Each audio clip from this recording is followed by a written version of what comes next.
What's going on, guys? This is Jamel from Team Guardians of Cray here at Get Some Games in Charlotte, North Carolina. And I'm here to bring you guys, this time, a Buddy Fight deck profile. This one is the deck that you've lately been seeing just kind of spreading like wildfire a little bit. Legend World, Le Heroes. My buddy is Warrior Emperor Red Arthur. And let's get into this deck profile. So let's start with threes. MVP, Fairy King Oberon. He's a 9/2/7, pay 2 gauge to call. His skill, whenever you have a total of 7 or more fairy and or hero in your drop zone, you nullify all abilities on your opponent's monsters. So all their on-call effects, everything just go out the window. You basically turn them into vanilla. So they had Soul Guard, their Soul Guard's gone. They had double attack, that's out the window. And he's definitely your win con. He's amazing. Next, I play 3 copies of Valkyrie Skuld. She's also 2 gauge, but you get the top card into the soul. So she has Soul Guard. Her skill, you discard a card from your hand, and if you do, you get to rearrange either the top 3 of your deck or your opponent's deck any way you wish. After you finish doing that, you draw a card. So sometimes you want to look at the top 3 and stack your stuff up to see what you're going to get, draw to them. Maybe you might want to disrupt your opponent's deck because they're going off. Either way, you have that option with this card, and it has move. On to the 2s. I played 3 copies of Valkyrie Ararune. It has move, you pay 1 gauge for it, 6/2/2, and its skill, whenever it attacks, if you have an item equipped, you draw. So I like using her a lot because she helps me with drawing cards. I want to draw onto all my pieces, especially with this deck. Equipment change is a thing, so I'm constantly going in and out of my items for whatever the situation calls for. I play 2 Alking. I switch between 2 and 3 all the time. 2 right now is doing okay. If you want to go more turbo, like just focus solely on Oberon, you can play 4. But its skill, you mill 3 cards from the top of your deck. If you do, you get to destroy your opponent's item or spell. And the purpose of it, even if there's not a spell or item to target, you still mill 3 because you want to hurry up and get to your 7 fairy or hero for Oberon. So that's what he's there for. He's a 4/2/5. Then I play 4 copies of my buddy, Warrior Emperor Red Arthur. Basically, I don't buddy call or get buddy gift. You pay 1 gauge to call, or you to transform to make him an item. You pay 1 gauge, pay 1 life, and return up to 1 item.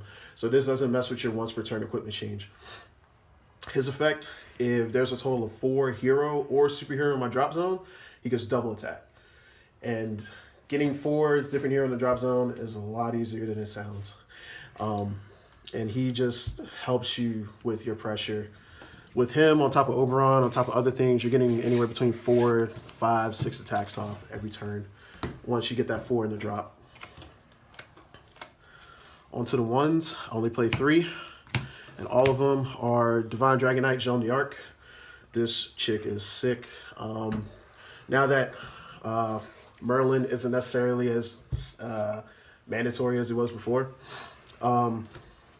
and I like playing a few 1s just because of the fact that even though Oberon's a 3, I might not have a 3. And if I'm sitting on a 2, I want to have another monster there. And I don't want to always rely on my zeros. 2 good skills. 1 is whenever a card other than her is returned to my hand, I get a gauge. And that only happens once per turn. So anytime I equipment change, I get a gauge for it. So if I switch it to my sword, my shield, Red Arthur, if I go into Red Arthur, basically, I mitigate the gauge cost because that gauge I pay for it, I get back in the skill. And then also, whenever it link attacks with another hero or Dragonite, if you play this in Dragon World, you get a life.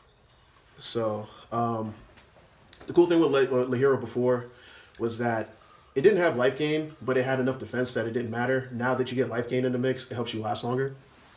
So, and if you have like 2 of these on the field, double link attack, both of their skills proc, so you get 2 life. That's helped me out in a few games. On the zeros, I played 4 Awdol. No reason not to.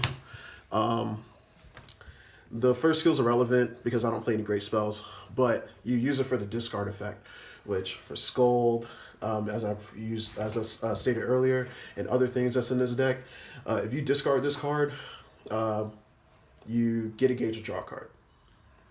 So with Scold, I pitch this card, I draw for her effect, and then I get a charge, and then I get a gauge and another draw from Awdol's effect, as well as other cards I use from discarding. I play 2 Rhoda.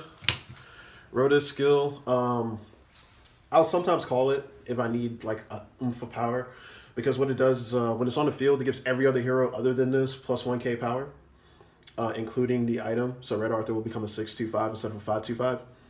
And whenever this is discarded from my hand, due to anything that I use it for, I pay 1 gauge and I can destroy a size 2 or less monster on the field. So this is my built-in death grip. That can't be nullified. And my last zeros, 2 Lokis. He's a 3/05. We all know what he does. When he hits the field, choose any card on the field and remove all of his soul. So the reason I play 2, and this can easily be replaced with Darkness Rune, because right now I buddy Red Arthur. I don't get buddy gift ever. I basically just break even. So I don't want to pay life for a cost to remove soul, even though it has counter speed, where I can just play this. And for the stuff that I'm seeing in like my local meta here, they have more than 1 soul, I can just remove it all instead of just getting 1 from Darkness Rune. So, and on top of it, it's another attacker if I need it for to help attack big things, whatever. He's still there. On the weapons or items, I play 3 Gallatin. It's a 3/2. Its skill, whenever I have 4 different heroes in the drop zone, same requirement as Red Arthur, I can equipment change. So there we go. So the way equipment change works is if this is in my hand already, I can return the item that's already on the field and equip this as stand. So, and this is during battle phase. So what makes this like really, really good is if you have Red Arthur, obviously you're going to have the same requirements to proc this. So I can, if I have Red Arthur on the field, I attack again from his double attack because of the 4 hero requirement. And then I can counter, add this, I get 1 more attack out of it. I can also do Gallatin on Gallatin if that's all I have. But it's a really, really good card. So this helps me with 3 attacks. This is just from the player alone. Then you still have another 2 or 3 from the monsters on the sides.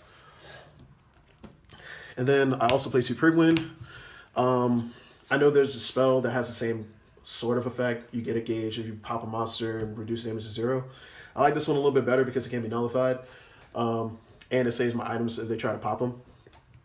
Its skill, whenever I would take damage, I pay 2 gauge to reduce damage by 2. This other effect, which I like this in case they try to destroy my item, I can counter equipment change from hand. So let's say they want to destroy Red Arthur because he's an annoying card.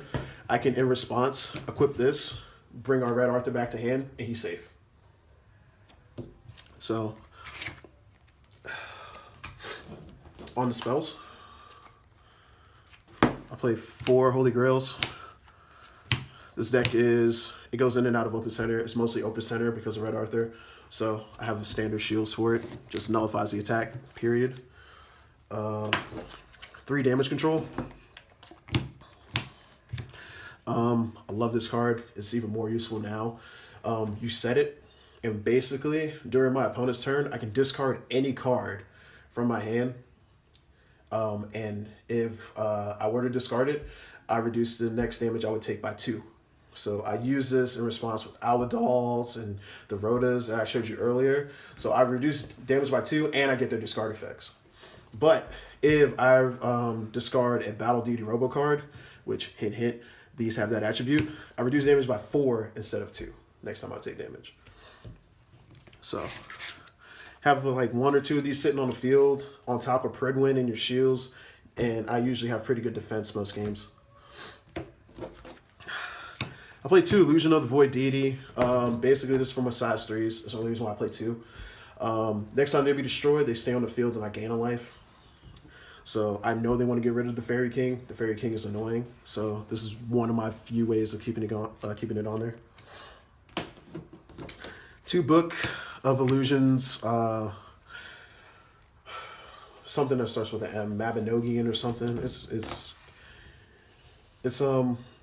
It's another set spell. Whenever one of my heroes link attack, I draw a card.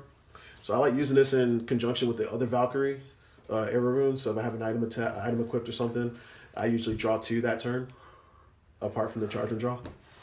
So more draw. You want to get into all your pieces. You want to do your hero thing.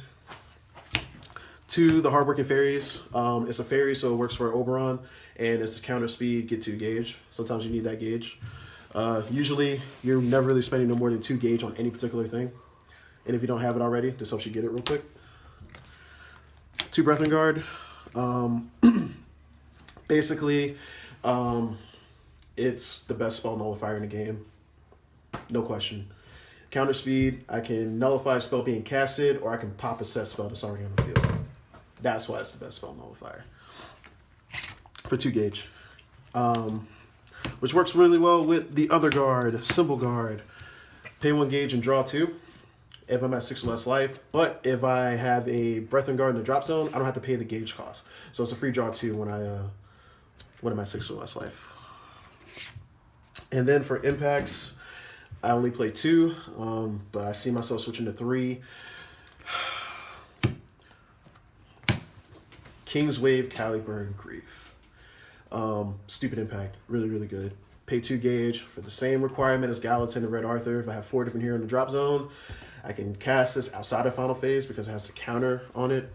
Destroy all monsters on this side, on you and your opponent's side of the field, and set spells. So really, really good. It's for me, I use it as a desperation attempt. If I know that I have nothing else for defense and they have a full field, or they have they keep having a good field and spells that are hurting me, like mainly Pillars with their Bar Solomon, Dark Hero with their hit and run tactics. I can just cast this, blow all that up, get it all out of there. And if I do this during battle phase, if they can't replenish the monsters or keep it alive, that basically ends battle phase for them. And then they need to go into final phase, or it's my turn. So, I've been playing this for a bit. It's been doing really well, doing well locally. I'm going to take this on the road, see how it goes. But that's it for the deck profile. Like, comment, subscribe. Thanks for watching, guys.